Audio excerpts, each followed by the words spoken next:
Il y a énormément de styles d'animation au cinéma, mais l'animation en volume est clairement ma préférée. Elle a suivi l'évolution du cinéma et est encore aujourd'hui en perfectionnement. Laissez-moi donc vous parler de ce style très particulier qu'est le stop motion.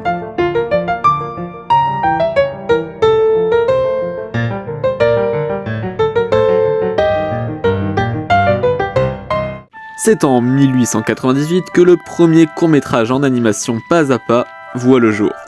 Il est fait par James Stuart Blackton et se nomme The Humpty Dumpty Circus. Il met en scène un petit cirque où les acrobates sont remplacés par des jouets en bois qu'il aurait empruntés à sa fille. Mais je vous ai menti. Les images que vous voyez ne sont en fait qu'une reconstitution de ce que le film aurait pu donner. Car ce film est un lost media, c'est-à-dire qu'on n'a aucune vraie image de ce film. Alors, parce qu'en fait, les images de l'époque, elles n'ont pas été conservées. Les pellicules se sont détériorées avec le temps, et depuis, on n'a aucun enregistrement de ce film. Et en plus, le film n'a certainement pas été fait en 1998. La gamme de jouets utilisés dedans ne sont apparus qu'à partir de 1903. Pour beaucoup, le court-métrage serait sorti entre 1904 et 1908, année où les premières mentions du film apparaissent dans les journaux. En 1907, James Stuart Blackton fait un autre court-métrage nommé The Haunted Hotel, utilisant le même procédé artistique que le film précédent. Et il ne dure pas plus de 6 minutes. Par contre, cette fois, les images montrées sont bien les vraies. Et d'ailleurs, si vous voulez voir le film complet, allez le voir sur YouTube, il y est.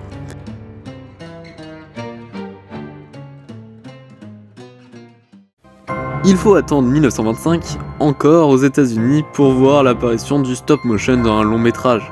Dans le film Le Monde Perdu de Harry O. Hoyt, Willis O'Brien, on va reparler de lui, le chargé des effets spéciaux va donner vie aux différents dinosaures du film en utilisant l'animation en volume, faisant de ce film le premier long métrage à mélanger prise de vue réelle et stop motion.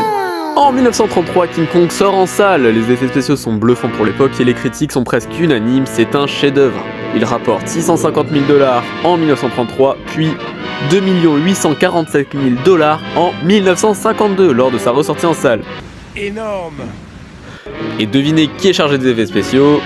Eh oui, c'est notre cher Willis O'Brien, je vous avais dit qu'on reparlerait de lui. Qui va réussir à donner vie donc au gorille géant, toujours grâce à l'animation pas à pas. Mais bon, là le stop motion n'est pas le centre des films, il reste des vrais acteurs et donc de la prise de vue réelle. Et c'est en France en 1937 que le tout premier long métrage intégralement en animation en volume voit le jour. Après 10 ans de travail, Ladislas et Irène Stardrewitch, désolé pour la prononciation, sortent le roman de Renard. Sincèrement, le film il est magnifique, surtout quand on voit à l'époque où il a été fait. Mais il sortira d'abord avec une bande sonore allemande à Berlin en 1937 car le film a été financé par le parti nazi. Voilà, c'est pour ça qu'il est jamais sorti en Amérique le film. Et il faudra attendre 1941 pour le voir en France. Mais bon, la période troublée du début des années 40 limite le succès du film malgré un bel accueil public et critique. Le fait que le film soit construit en scénette permet par la suite son exploitation sous forme de court-métrage. Après une première résurrection en 1991, le roman de Renard bénéficie d'une restauration numérique de l'image et du son, qui aboutit à une diffusion sur Canal+ à Noël 2001, une édition en DVD et une ressortie en salle le 22 octobre 2003. Le stop motion est également énormément utilisé dans les séries françaises des années 60-70 destinées aux enfants, comme par exemple Aglaé et Sidonie en 1969, ce qui est une série mettant en scène une truie et une oie, Chapi Chapeau diffusé à partir de 1974 ou encore Le Manège Enchanté en 1964 qui aura d'ailleurs le droit à une nouvelle version en image de synthèse en 2015. Je parie que vous connaissez au moins Pollux, le chien. Bref.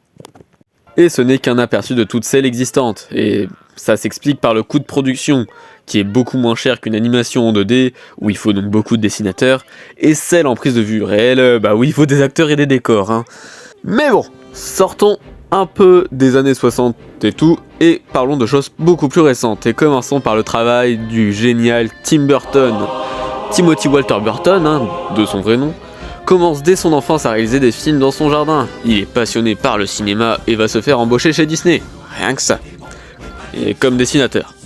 Il va d'abord travailler sur des longs métrages comme Rox et Rocky, ou encore Taram et le chaudron magique. Vous saviez qu'il avait travaillé sur ces films, vous? Moi non. Et il fait son premier court-métrage en stop-motion en 1982, qui s'appelle Vincent. Sincèrement, allez le voir, il est sur YouTube, c'est très drôle, mais c'est glauque. C'est beaucoup de l'humour noir, hein, c'est du Tim Burton de toute manière. En 1993, Tim travaille en tant que scénariste sur L'étrange Noël de Monsieur Jack, un film d'Henry Selick, intégralement en stop-motion.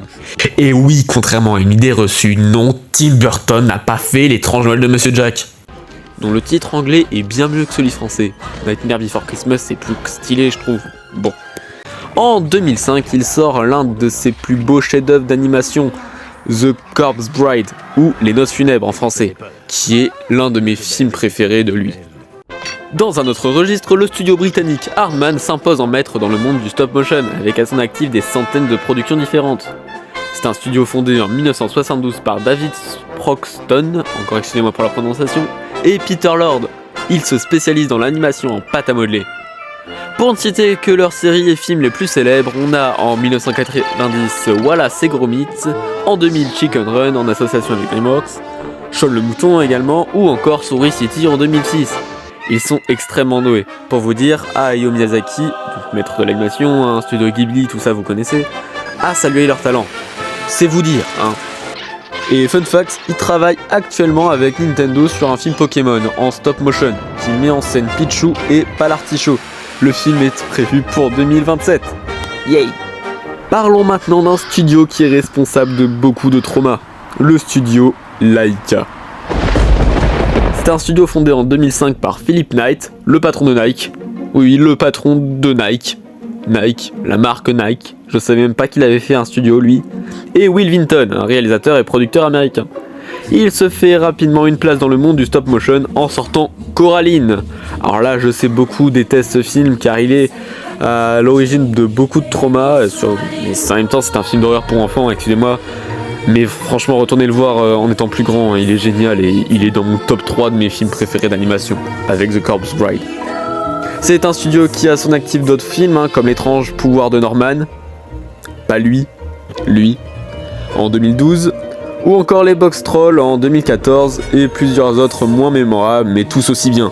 Et là, ils ont un film qui est prévu en octobre 2026, qui s'appelle Wildwood, et il a l'air vraiment génial. Allez voir la bande-annonce, vraiment, c'est du Laika pur, mais ça a l'air trop beau.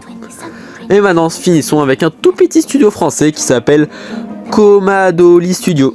Ils ont sorti différents courts-métrages, dont un qui m'a particulièrement marqué dans le mauvais sens. Ça s'appelle Écorché, c'est du body horror, très clairement, avec des poupées, le tout en stop motion. Voilà, il y a sûrement un message derrière, mais bon, j'ai pas fini le film. Il est trop bizarre, ça me mettait vraiment pas bien. Mais allez le voir si vous voulez. Comme on l'a vu, le stop motion n'a fait que se perfectionner avec le temps.